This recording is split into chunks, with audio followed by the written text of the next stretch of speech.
Blessed Sabbath day, everyone. This is Pastor Rex Frank, and welcome to Revival of Faith Ministries. Friends, today is not just another gathering, it is a holy appointment with our Almighty Father Yahweh. He has brought us here for a purpose, not by accident. And today, He wants to speak directly into our lives. Friends, some of you came here with questions. Some of you came here with burdens or confusion. Maybe there are situations in your life that do not make any sense. But today, Abba Yahweh will remind us that we don't need all the answers. We just need to trust Him. So friends, no matter what we experience this week, whether joy or struggle, Abba Yahweh has seen it all. And today, Abba Yahweh is ready to strengthen our hearts again. Hallelujah. Friends, I would like to encourage everyone to open your heart right now. Remove any distractions and focus on what Abba Yahweh is about to do in your life. Because remember this, my friends, one word from our Almighty Father Yahweh can change everything in our lives. So today, don't just listen. I encourage you to receive His word. Don't just hear. I encourage you to believe. Because Abba Yahweh's word is alive, powerful, and able to transform your situation. Can everyone say hallelujah? Hallelujah. All right, to start our message today, my friends, our opening Bible passage will be coming from Proverbs chapter 3, verse 5. Proverbs chapter 3, verse 5. And it says, "Trust in Yahweh completely. Do not think that you understand things well enough for yourself." Can everyone say hallelujah? Hallelujah. Friends, let us humble ourselves before Abba Yahweh. Let us prepare our hearts to receive His word today. And let us surrender everything to Him. Hallelujah. Heavenly Father Yahweh, we thank You for gathering us today. Thank You for Your love, for Your grace, and for Your faithfulness. Father, we acknowledge that You are our source of everything. Father Yahweh, we ask You today, please open our hearts. Please open our minds. Please remove every fear, remove every doubt, and every distraction in our lives. We ask You today, Father Yahweh, that You will fill us up with Your Holy Spirit. Teach us not to just hear Your word, but to live it. Strengthen our faith so we may trust You completely. Father, please help us surrender our standing to You. We ask You, Father Yahweh, that You will lead us and be with us today. We give You all the glory, honor, and praise. You are worthy of everything. We trust You with our lives. And we ask all these things through the name of Your Son, our Savior, Yahshua Messiah. Hallelujah. Everyone say hallelujah. Hallelujah. Friends, our message today is entitled, "Trusting Yahweh When Life Make No Sense." Trusting Yahweh when life makes no sense. Friends, we are living in a time when answers are everywhere. One click, we will get an immediate response. May sagot na agad tayong makukuha. With just one click, we think we already know everything. But even with all this information, why do people still feel lost inside? Because knowledge without Abba Yahweh leads to confusion. Knowledge without Abba Yahweh leads to confusion. Ang kaalaman na wala ang ating Amang Yahweh ay magdadalamang ng kalituhan sa ating pong buhay. Friends, information can explain things, but it cannot calm your heart. Information can guide your mind, but it cannot give you peace.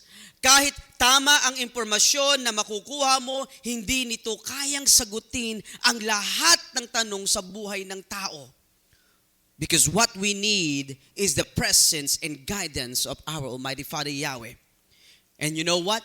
The best thing to do is to continue to trust Abba Yahweh when life makes no sense.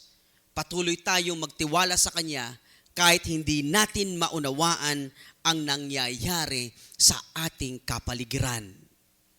Mga kapatid, mga kaibigan, just look around. Wars, inflation, unstable economies, broken families, these are realities that human understanding cannot fully control. And that creates fear sa marami pong mga tao ngayon. Kahit gaano po tayo ka-inform, may mga bagay pa rin na hindi natin maiintindihan. Remember this, my friends, life has moments that cannot be explained. And in those moments, faith becomes necessary.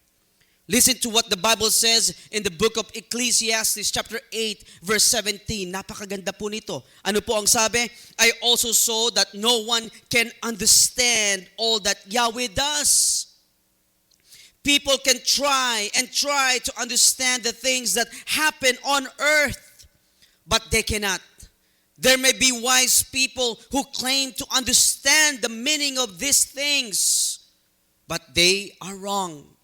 No one can understand it all. Ano sabi?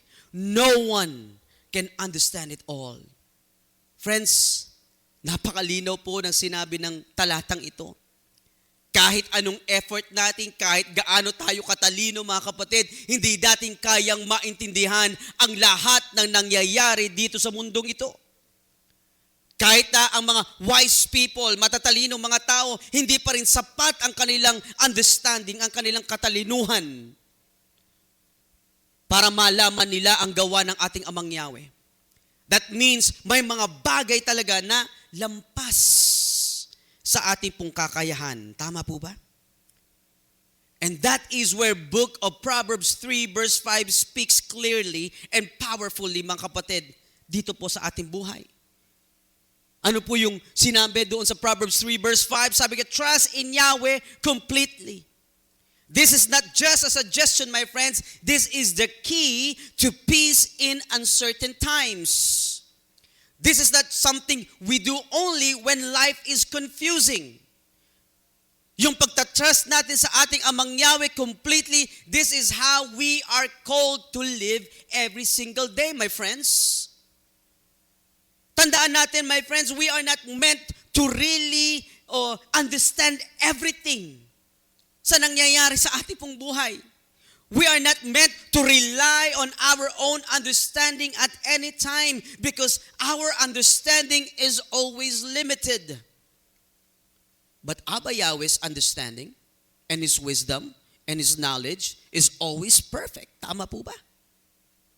Remember this, my friends, whether life is clear, whether life is unclear, whether things make no sense or not, our calling remains the same. Ano yung calling natin? To trust Abba Yahweh completely and depend fully on Him. Can everyone say hallelujah? Look at this, my friends. Kung tayo po ay magiging totoo sa ating mga sarili, alam natin na may mga bagay talagang nangyayari sa ating buhay na hindi po natin ma-explain. Tama po ba? Na kung minsan kahit anong analyze natin, hindi pa rin natin ma-explain. May mga sitwasyon na kahit anong research natin, mga kapatid, wala pa ring malinaw na sagot. Friends, our opening Bible passage dun sa Proverbs chapter 3 verse 5 tells us that life is not meant to be fully understood, but it is meant to be fully trusted in Abba Yahweh. Alam niyo mga kapatid, hindi natin kailangang maintindihan ang lahat sa ating pong buhay. Ulitin ko mga kapatid ha, hindi natin kailangang maintindihan ang lahat sa ating pong buhay. Ang kailangan natin, magtiwala ng buong buo sa ating pong Amang Yahweh. Tama po ba? Look at this. Kung kaya nating ipaliwanag ang lahat, kung kaya nating ipaliwanag ang lahat, mga kapatid, hindi na natin kailangan ng pananampalataya. Pero, ang pananampalataya, mga kapatid, ang faith natin, ang nagbibigay sa atin ng kalakasan kapag hindi natin nalalaman ang kasagutan. Can everyone say hallelujah? Kaya kahit hindi natin nalalaman ang lahat na nangyayari sa ating pong buhay, sa ating kapaligiran, at hindi natin nalalaman kung ano ang ating kinabukasan, ang nalalaman natin na tayo po ay hindi pababayaan ng ating Amang Yahweh. Can everyone say hallelujah? Hallelujah. So, when life makes no sense, my friends, when answers are not clear, when things are beyond our control, do not panic. Do not lose hope. Instead, we must choose to trust Abba Yahweh completely. Because even when we don't understand what He is doing, we can fully trust who He is. So let me ask everyone right now. How do we fully trust Abba Yahweh? How do we fully trust Abba Yahweh?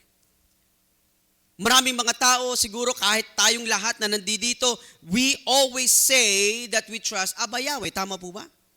Subalit, paano po ba talaga tayo magtiwala sa ating Amang Yahweh? Dahil hindi lang ito salita.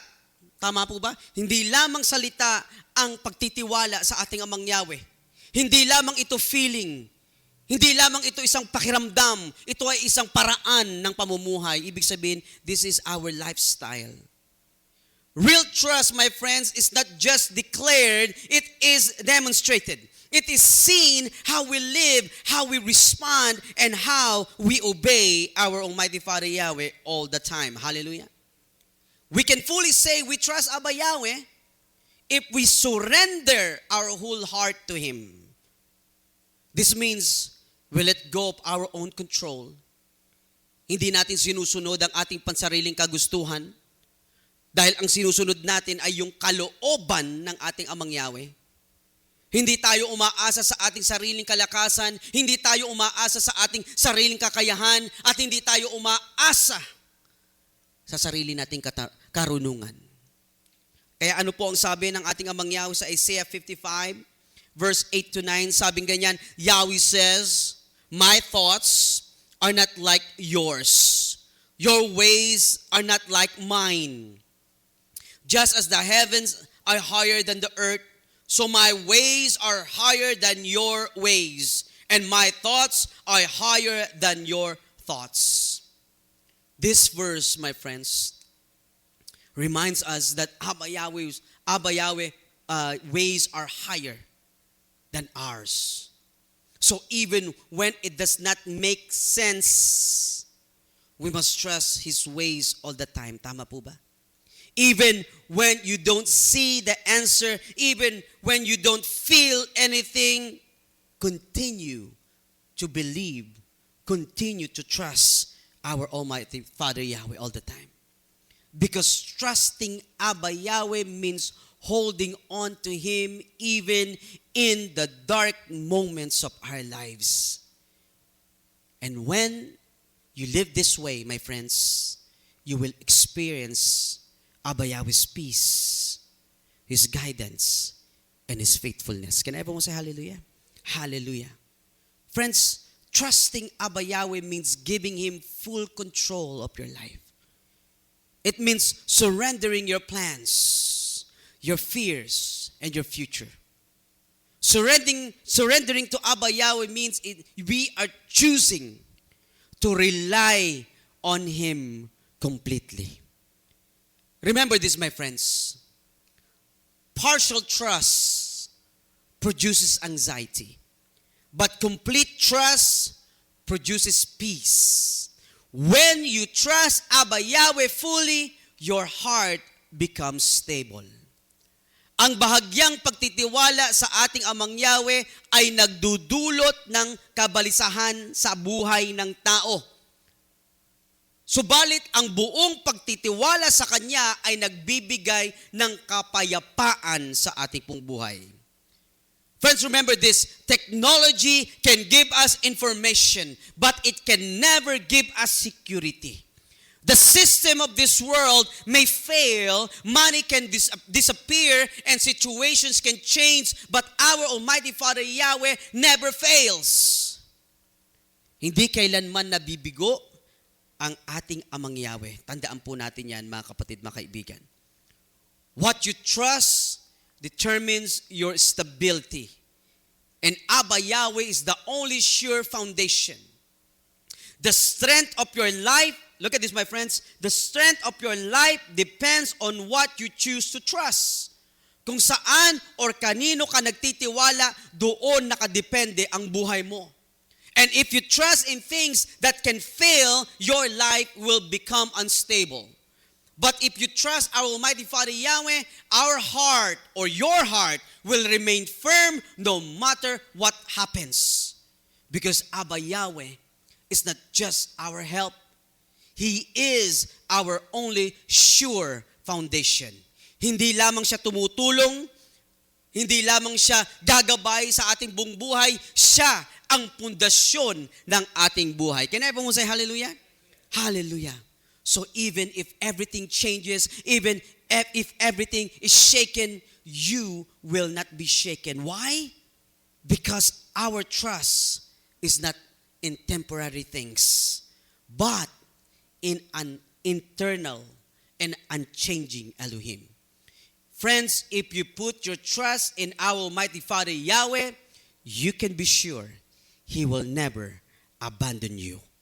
Storm may come, problems may rise, confusion may happen, but your heart will remain at peace because your life is built not on circumstances, but on the faithfulness of Almighty Father Yahweh.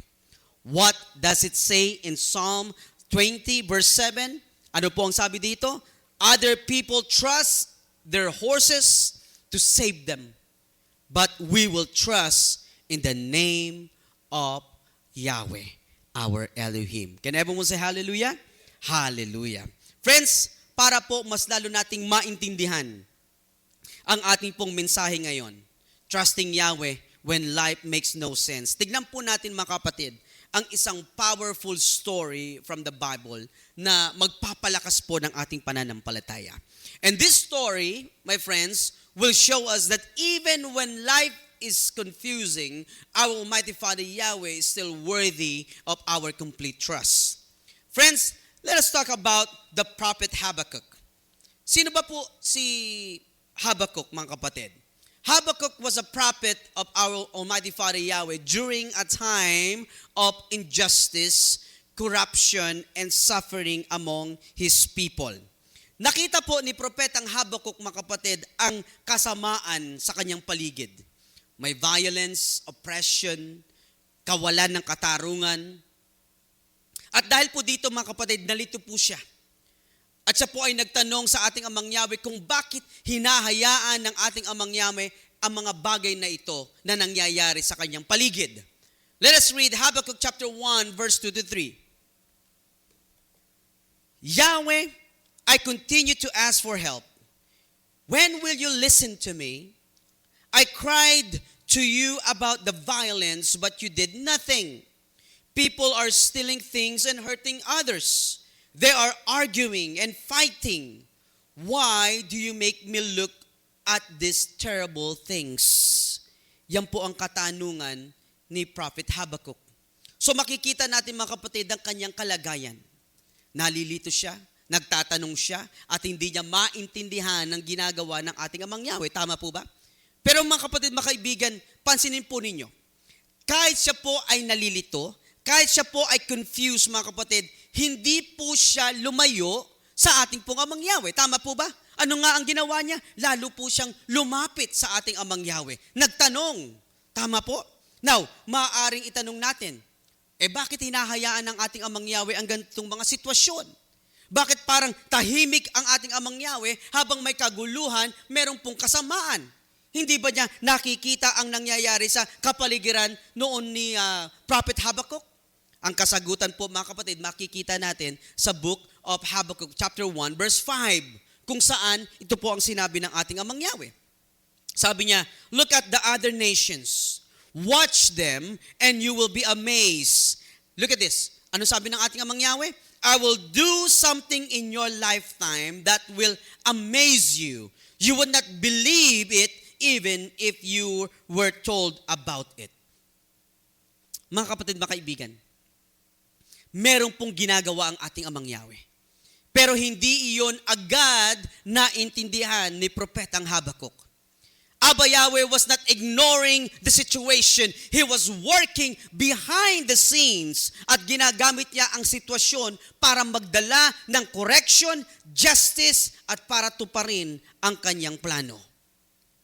Alam niyo mga kapatid, kahit magulo sa paningin ng tao ang nangyayari sa kanyang paligid, sa kanyang buhay, may direksyon ito at may mga layunin ang ating Amang Yahweh sa ganitong mga sitwasyon.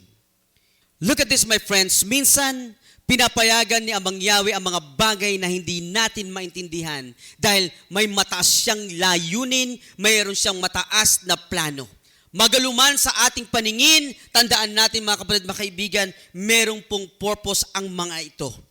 Kung minsan ay may mga pangyayari sa ating buhay na parang magulo, may nararanasan tayong mga challenges, meron po tayong nararanasan mga problema, pero tandaan natin mga kapatid, mga kaibigan, ang lahat ng ito ay kasama sa kanyang dakilang plano.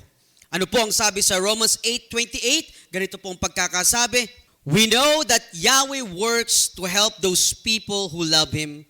He uses everything that happens to them to bring something good. He does this for those people that He has chosen to serve Him. Can everyone say hallelujah? Hallelujah. Friends, maaring ginagamit niya ang mga challenging situations para palakasin ang ating pananampalataya. O kaya naman, may mga binabago siya sa ating puso't isipan. O kaya naman, mga kapatid, ay pinapanumbalik niya tayo sa tamang daan. Friends, instead of being confused and angered sa mga challenges na dumarating sa buhay mo, ask yourself right now, ano ang purpose ni Amang Yahweh sa gitna nito? Because remember, everything has a purpose. Friends, even when life makes no sense, Abba Yahweh is still in control. He's still working and He's still faithful. At kung magtitiwala tayo, katulad po ni Prophet Habakuk, makikita rin natin ang kanyang kabutihan sa ating kapanahunan. Can everyone say hallelujah? Kaya ano po ang sabi ni Prophet Habakuk? O ano po ang sabi ng ating Amang Yahweh sa Habakuk chapter 2 verse 3? Sabing ganyan, basahin po natin, this message is about a special time in the future. This message is about the end and it will come true. Just be patient. Look at this. Ano sabi? Just be patient and wait for it. That time will come, it will not be late. Let us take note doon sa sabi ng ating Amang Yahweh kay Propetang Habakuk, just be patient and wait for it, it will come.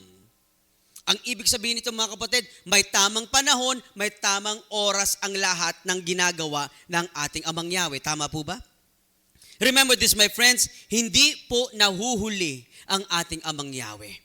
Hindi rin po nagkakamali sa kanyang mga itinakdang panahon ang ating Amang Yahweh. Friends, waiting is not easy. We all know that. Waiting is not easy. Lalo na kapag wala kang nakikitang kasagutan at parang walang nangyayari sa mga ginagawa mo. Pero tandaan po natin, waiting is part of trusting Abba Yahweh. Tama po ba? Waiting is part of trusting Abba Yahweh. Habakuk learned to wait with faith. Hindi siya po nagmadali. Hindi siya sumuko. Natuto siyang magtiwala sa proseso na ginagawa ng ating Amang Yahweh at ito ang gusto rin ng ating Amang Yahweh na matutunan natin ngayon. Tama po ba? Matutunan natin na meron po siyang tamang oras, meron po siyang itinakdang panahon, meron po siyang proseso na ginagawa. There's a process na ginagawa po ng ating Amang Yahweh. Dapat matuto tayong mag-trust. Matuto po tayong mag-wait sa kanyang kasagutan. Maghintay. Isuko natin ang ating buhay sa kanya. Tama po ba? Kung ikaw ay nasa waiting season ngayon, mga kapatid, huwag kang mawalan ng pag-asa. Kahit walang malinaw na kasagutan sa mga oras na ito, sa mga ipinapanalangin mo, hindi ibig sabihin na wala nang gagawin o hindi nasasagot ang ating Amang Yahweh. Always remember this, my friends, Abba Yahweh is working behind the scenes. Kahit hindi mo nakikita o hindi natin nakikita, may ginagawa ang ating Amang Yahweh. When life makes no sense, Abba Yahweh is not calling us to know everything. Ang gusto ng ating Amang Yahweh, sa mga panahong ganito na tayo po ay naghihintay, may mga challenging situation, may mga problema tayong kinakaharap sa ating buhay, ano ang nais ng ating Amang Yahweh? Magtiwala tayo sa Kanya at manatiling tapat sa Kanya araw-araw. And at His appointed time, you will see His answer. And you will experience His goodness in a way you never imagined. Can everyone say hallelujah? Hallelujah. Alam niyo mga kapatid, ganito po ang ginawa ni Propetang Habakuk.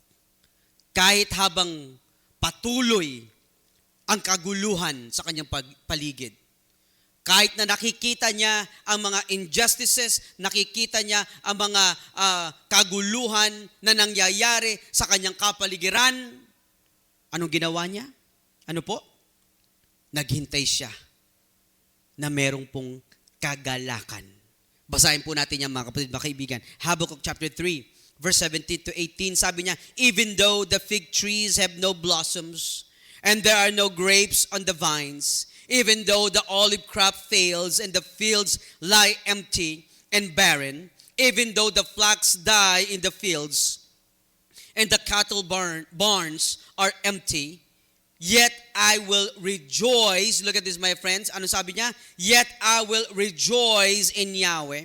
I will be joyful in Yahweh of my salvation. Can everyone say hallelujah? Ano po ang ginawa ni Propetang Habakuk? He chose to rejoice. He chose to praise Abba Yahweh kahit na may mga kaguluhan, kahit na may mga paghihirap na nadaranasan nung kanyang kapanahunan. He chose to praise Almighty Father Yahweh. He chose to rejoice kahit confusing ang sitwasyon, kahit walang assurance, kahit nakikita niya ang injustice and chaos, he decided to what? To trust our Almighty Father Yahweh completely. Tama po ba? So let me ask everyone right now, sa gitna ng kaguluhan sa ating kapaligiran ngayon, sa gitna ng kahirapan na nangyayari ngayon, kawalan ng katarungan at pang-aabuso sa kapangyarihan, ang tanong natin, patuloy pa rin ba tayong nagtitiwala sa ating Amang Yahweh? Kahit na hindi natin naiintindihan ang mga nagaganap sa ating kapaligiran at kahit sa mga problemang dumarating sa ating mga buhay, tanong natin mga kapatid, patuloy pa rin ba tayong magbibigay ng kapurihan at pasasalamat sa ating Amang Yahweh? Friends, I hope and pray na magkaroon tayo ng ganitong puso't kaisipan. Katulad po ni Propetang Habakuk, na kahit na may mga kaguluhan sa kanyang kapaligiran, anong ginawa niya? Pinili niyang magbigay ng kapurihan at pasasalamat sa ating Amang Yahweh.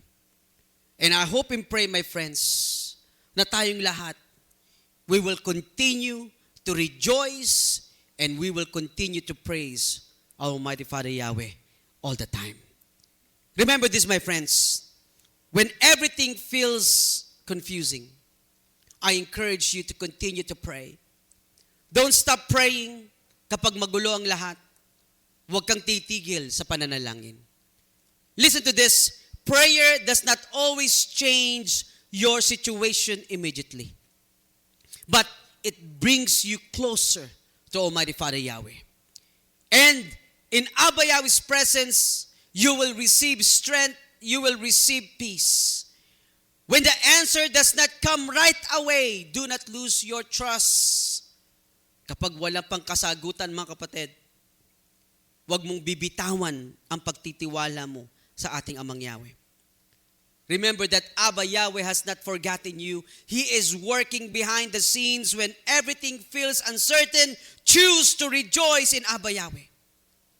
Piliin mo pa rin magalak sa paglilingkod sa Kanya. Because joy is not based on what you see, but on who you trust. Remember this, my friends, even when nothing makes sense, you can still have joy. Why? Because Abba Yahweh is in control. Friends, real faith is revealed when you can still praise Abba Yahweh in the middle of confusion and struggles. Ang tunay na pananampalataya ay nakikita kapag kaya mong magbigay ng kapurihan at pasasalamat sa Kanya sa gitna ng kaguluhan at mga pagsubok sa buhay. This is what Habakkuk did. Kahit walang kasiguraduhan, he still chose to rejoice. He still chose to praise. Hindi po siya nagreklamo. Hindi po siya sumuko. He worshiped Abba Yahweh. He rejoiced sa presence ng ating Amang Yahweh. And that's the kind of faith that will bring or please Abba Yahweh. Yung merong pong pasasalamat, merong pong kapurihan sa Kanya, kahit na may mga kaguluhan sa kapaligiran. Tama po ba? So today, my friends, let us learn to do the same. Huwag nating hintayin naging maayos o maging maayos ang lahat sa ating kapaligiran o sa ating buhay bago tayo magpasalamat, bago tayo maglingkod sa ating Amang Yahweh. Start praising Him right now, even in the middle of your situation. Because when you choose to rejoice, we are declaring, Abba Yahweh, I trust you. At kapag ganito po ang puso't isipan natin, tandaan po natin mga kapatid, mararanasan natin ang kanyang kapayapaan, ang kanyang pagmamahal, at ang kanyang presensya sa ating pong buhay. Can everyone say hallelujah? Hallelujah. Now, let us look another powerful story, mga kapatid, from the New Testament that will help us understand what it means to trust Abba Yahweh even when life does not make sense. And this story, my friends, will show us that sometimes Abba Yahweh allows delays sa ating pong buhay. Not to harm us, but to reveal something greater. At dito natin makikita na kahit na hindi natin maintindihan ang timing ng ating Amang Yahweh, ang kanyang plano pa rin ay laging tama at laging mabuti para po sa atin. Now, let us go to Mary and Martha in the book of John, chapter 11. And this story shows us, my friends, a delay that did not make sense from a human perspective. Kung sarili lang nating pananaw, mga kapatid, hindi natin ito kayang maintindihan. And we all know about this story. Si Lazarus po, mga kapatid, ay kapatid nila Mary and Martha at siya po ay nagkasakit. So Mary and Martha sent a message to our Messiah Yeshua asking Him to come immediately. Because they believed that if Yeshua came, He could heal their brother. But here is what is surprising, okay? Here is what's surprising. When Yeshua heard the news na meron pong sakit si Lazarus, he did not go right away. Hindi siya agad pumunta. Instead, ano ginawa niya? He stayed where he was for 2 more days. Ganito po ang sabi sa John chapter 11 verse 6. Sabi ganyan, he heard the news that Lazarus was ill, but then he stayed in the place where he was for 2 more days. Kung titignan natin mga kapatid from a human perspective, this did not make sense. Remember this, my friends, Yeshua loved Mary, Martha, and Lazarus. Mahal niya ang mga ito. Mababasa natin ito mga kapatid sa John chapter 11 verse 5 to 6. Basahin po natin, sabi nga niyan, Yeshua loved Martha and her sister and their brother Lazarus too. Nakita niyo mga kapatid? John chapter 11 verse 5, sabi nga niyan, Yeshua loved Martha and her sister and their brother Lazarus too. Kung ibabasa natin o ibabase natin sa ating kaisipan, mga kapatid, ang pangyayaring ito, this delay does not make any sense at all. Dahil kung mahal niya ang mga magkakapatid na ito, di ba? Dapat, nung nalaman niya o nung na-hear niya yung news about Lazarus was ill, dapat agad-agad siyang pumunta at ginamot si Lazarus. Tama po ba? Friends, that delay, look at this, that delay must have been painful and confusing para kay Martha at kay Mary. Kaya nga mga kapatid, mga kaibigan, when Yeshua finally arrived sa kanilang tahanan, ano ang sabi ni Martha sa ating Messiah Yeshua? Let's go ahead and read John chapter 11 verse 21. Sabi, Martha said to Yeshua, Master, if you had been here, my brother would not have died. Nakita niyo mga kapatid? Let me ask everyone right now. Have you ever felt the same way? Nagkaroon na rin ba kayo ng katanungan sa ating Amang Yahweh dahil sa nangyayari o nangyari sa buhay ninyo? Have you said, Aba Yahweh, bakit parang walang kasagutan ng panalangin ko? Aba Yahweh, sana kung sinagot mo lang yung prayer ko dati, hindi ito mangyayari sa aking pong buhay. Friends, these questions are real. At itinatanong ito ng mga tao. I know kahit na tayo mga believers, may mga katanungan ganito. Tama po ba? Friends, these are real emotions that many of us experience. But listen to this, my friends. Having these questions does not mean you have no faith. Hindi ibig sabihin na wala tayong pananampalataya. Ang ibig sabihin nito, we are human. Tama po ba?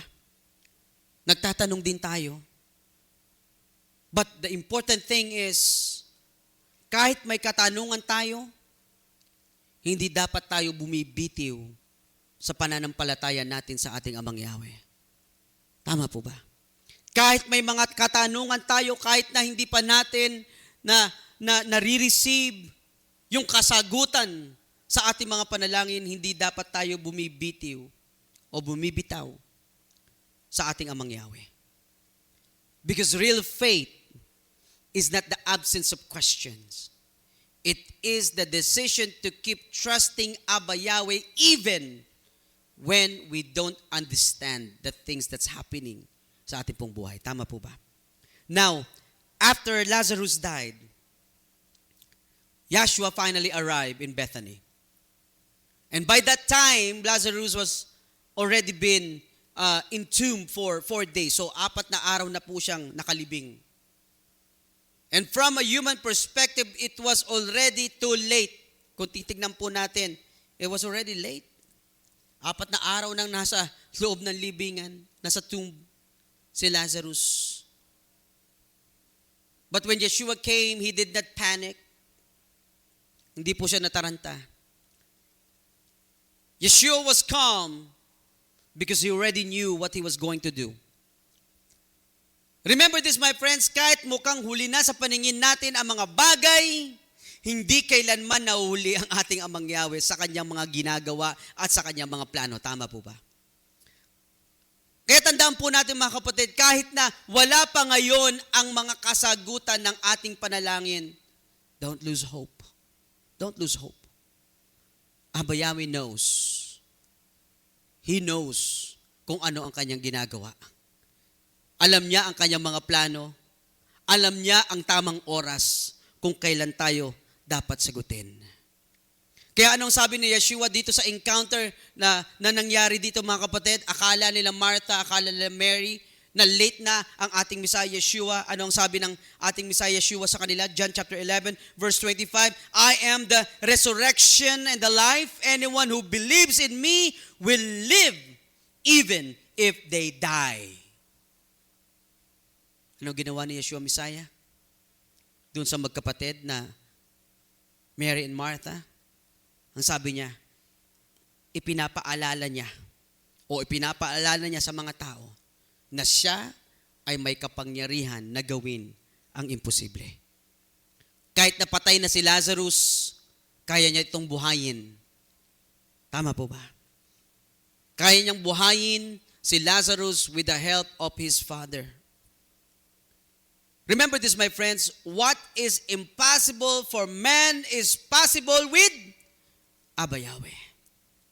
Tama po? Kaya anong ginawa ng ating Messiah Yeshua? Yeshua went to the tomb. And Yeshua said, take away the stone. Tanggalin niyo yung bato. At first, mga kapatid, nag-aalangan si Martha because she thought it was already too late. 4 days na ang nakakaraan. But Yeshua reminded her to believe. Ano po ang sabi sa John chapter 11 verse 40? Sabi ganyan, Yeshua said to her, I told you already. Ano sabi ng ating Yeshua Messiah doon kay Martha? Yeshua said to her, I told you already that you must believe in me. Then you will see how great and how powerful Yahweh is. Sinabi ko na sa iyo, magtiwala ka. Yan ang sabi ng ating Messiah Yeshua sa kanya. Sinabi ko sa iyo na magtiwala ka para makita mo ang kapangyarihan ng aking Ama. And look at this, my friends. When Martha and Mary obeyed and trusted Him, something amazing happened. Ano po nangyari? We all know. Si Lazarus po muling nabuhay. Yeshua called out and said, Lazarus, come out! And Lazarus came back to life. Can everyone say hallelujah? Friends, what they thought was the end was actually part of Abba Yahweh's greater plan. You know, mga kapatid, Mary and Martha, they were only expecting healing. They were expecting healing from our Messiah Yeshua, but Yeshua was preparing something greater. He was about to reveal the power of Abba Yahweh through what? Through resurrection.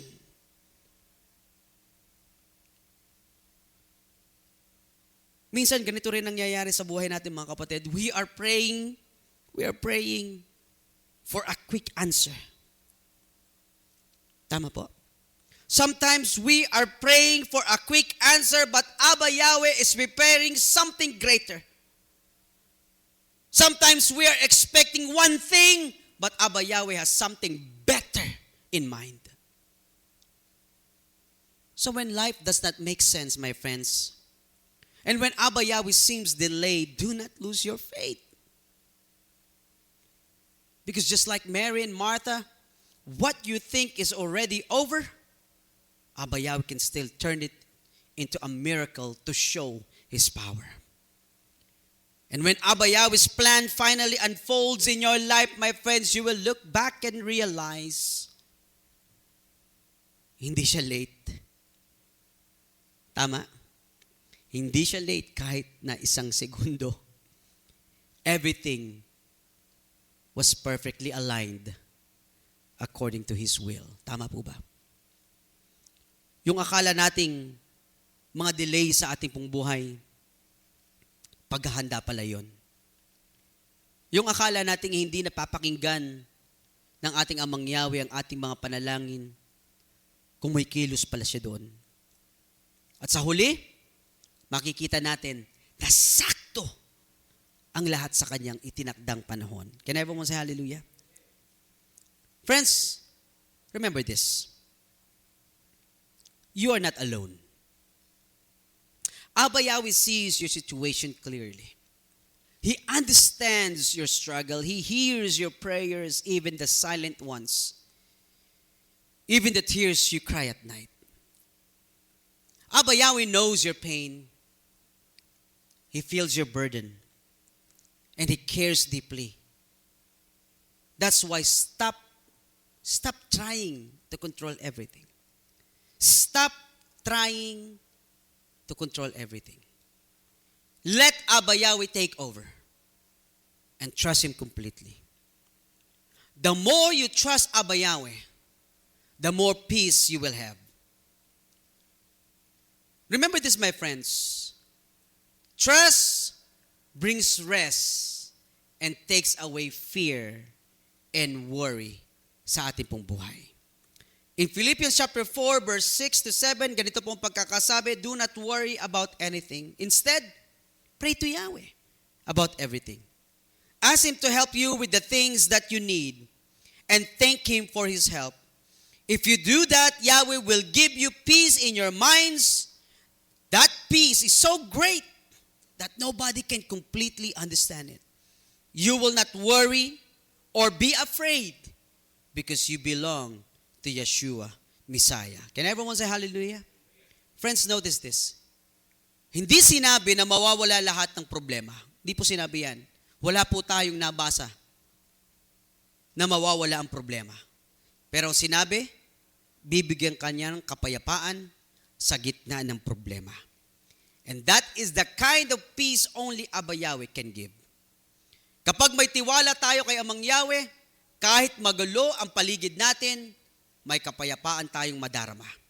Kahit may bagyo sa labas, may katahimikan sa ating pong puso. That is why, do not let your situation control your heart. Let your trust in Abba Yahweh be your weapon against fear. It protects your mind. It protects your heart. It gives you strength. When life is unclear, my friends, trust Abba Yahweh more. When everything is shaking, stand firm in Abba Yahweh. When life makes no sense, trust Abba Yahweh completely. He is your foundation and He will not fail you. Can everyone say hallelujah? Hallelujah. As our closing passage for today, my friends, let us read Isaiah 26, verses 3 to 4. At ganito po ang pagkakasabi, Yahweh, you keep those people safe who continue to trust in you. You give them peace in their minds because they believe in you. Trust in Yahweh now and forever. Ano pong sabi? Trust in Yahweh now and forever. The Almighty Yah will always be our strong rock. Can everyone say hallelujah? Napakaganda. Tama po ba? Friends, Yahweh is calling us today. Abba Yahweh is calling us today to trust Him fully. Hindi lang ngayon. Ano sabi kanina? Forever. Not partially, but completely. This is your moment, my friends. Trust Him in your finances. Trust Him in your family. Trust Him in your future. Trust Abba Yahweh in your pain. Trust Abba Yahweh in your confusion.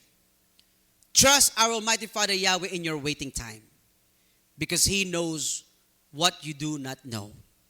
He sees what you cannot see. Abba Yahweh understands everything. Friends, I encourage everyone today to choose to trust Abba Yahweh today. Make that decision in your heart to stand firm. Even when life makes no sense, mga kapatid, mga kaibigan, trust Abba Yahweh. That is real faith. That is powerful faith. So today, whatever you are facing, whatever does not make sense in your life right now, choose to trust Abba Yahweh. Huwag kang bumitaw. Huwag kang susuko. Hold on to Him with all your heart. Because in the end, my friends, you will see He was faithful all along. He was working all along. And His plan for your life is always good and perfect. Can everyone say hallelujah? Hallelujah. Friends, sumayin nyo nawa ang kapayapaan ng pag-ibig at pananampalataya na nagmumula sa ating Amang Yahweh at sa ating Messiah Yeshua. Pagpalain nawa ng ating Messiah Yeshua ang lahat na nagmamahal sa Kanya ng tapat. Hallelujah. Tumayo po tayo at tayo manalangin. Our Almighty Father Yahweh.